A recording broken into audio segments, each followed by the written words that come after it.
গুনগুন চলে এসেছি।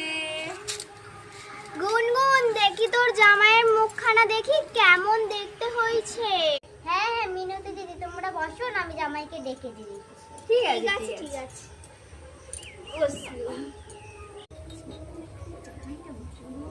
ইনিন মাসিমা চা খাও। আরে না, না না, না চা থাক, খাবো না। কি রে গুনগুন, নতুন বাড়ির কাজের লোক রাখলি নাকি রে? না না মিনতি দিদি, এটাই আমার নতুন জামাই। বাবা জামাইয়ের কি ছিরি গো। যখন আমি নতুন কেমন প্রণামও করতে হ্যাঁ জামাইটা কেমন বুড়ো দেখেছো, কেমন গোঁপ পেকে গেছে। সেইটাই। চারিদিকে ধোঁয়া, কিছুই তো দেখতে পাচ্ছি না।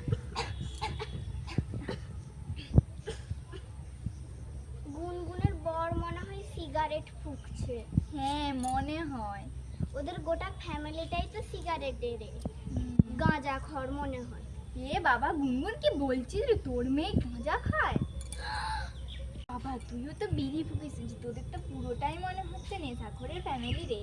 চলো চলো মিনতি দি, এখানে বেশিক্ষণ থাকা ভালো নয়। বুঝলে কেমন দেখেছো তো নেশাখোরের ফ্যামিলি। তা হ্যাঁ রে গুনগুন, তোর মেয়ের থেকে জামাই কত বছরের বড় রে? কাকিমা বেশি না, 28 বছরের বড়। বাবা 28 বাবা, বছরের? 28 আমার বছরের। বোনের ছেলেটা তো ওর থেকে ভালো ছিল, ভালো চাকরিও করতো। আর কি ছেলে পেলি নাই, বুড়ো লোককে ধরে বিয়ে দিলি। সেটাই তো। ছি। তা হ্যাঁ রে গুনগুন, জামাইয়ের পয়সা কেমন? জামাই কিসের কাজ করে? রিয়েলিস্টিকের। বাবা রিয়েলিস্টিকের কাজ বেশ ভালোই তো ঢিল মেরেছিস। হ্যাঁ রে গুনগুন, জামাইকে ষষ্ঠী করতে বলবি তো? বস বস তাড়াতাড়ি বস। আরে আরে গুনগুন, দুলবোটা মাথায় দে আর ধানটাও মাথায় দে। আরে মিষ্টিটা তুই খেলি কেন? ওটা তো জামাইকে খাওয়াতে হয়। আরে দাঁড়া আমি যাচ্ছি। আরে মিনতি বস, ওটা তুই তোর জামাই নাকি যে তুই যা বসবি? চুপ করে বস। তার জামাই তোমার বাড়িতে কে কে আছে?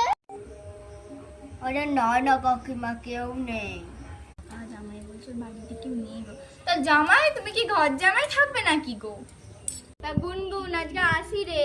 হ্যাঁ হ্যাঁ মিনতি আবার এসো। হ্যাঁ, কেউ নাই। চলো মিনতি তাহলে বাড়ি যাওয়া যায়। হ্যাঁ চলো যাই। এই তীর্থ ফোন করেছে। এই শোনো শোনো শোনো। কি হলো গো? হ্যালো। হ্যাঁ কি বলছিস রে? এই গুনগুন নাকি ওর জামাইয়ের সাথে পালিয়ে গেছে। হ্যাঁ হ্যাঁ দেখি দাঁড়া পাঠা। হ্যাঁ হ্যাঁ হোয়াটসঅ্যাপে পাঠিয়ে দে দেখি। হাই বন্ধুরা, তোমাদের পাড়ায় যদি এরকম কোনো কাকিমা থাকে জামাই ষষ্ঠীতে একদম দেখো না, জামাইয়ের নিন্দা করে দেবে। আর আমাদের চ্যানেলটিকে সাবস্ক্রাইব করে কমেন্ট করে দিও।